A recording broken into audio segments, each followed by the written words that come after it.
Başta hepimiz senin gibiydik. Yalnızca kafanı biraz... Koyayım. Ne?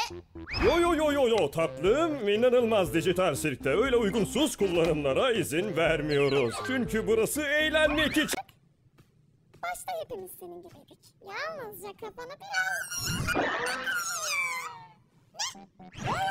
Yo tatlım, inanılmaz dijital sirkte öyle uygunsuz kullanımlara izin vermiyoruz. Çünkü burası eğlenmek için.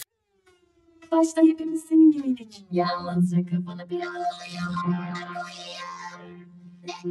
Yo tatlım, inanılmaz dijital sirkte öyle uygunsuz kullanımlara izin vermiyoruz. Çünkü burası eğlenmek için.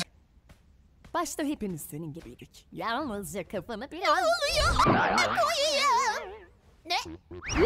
Yo tatlım, inanılmaz dijital sirkte öyle uygunsuz kullanımlara izin vermiyoruz. Çünkü burası eğlenmek için. Başta hepimiz senin gibiydik. Yalnızca kafanı biraz...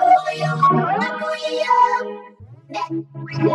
Yo tatlım, inanılmaz dijital sirkte öyle uygunsuz kullanımlara izin vermiyoruz. Çünkü burası eğlenmek için.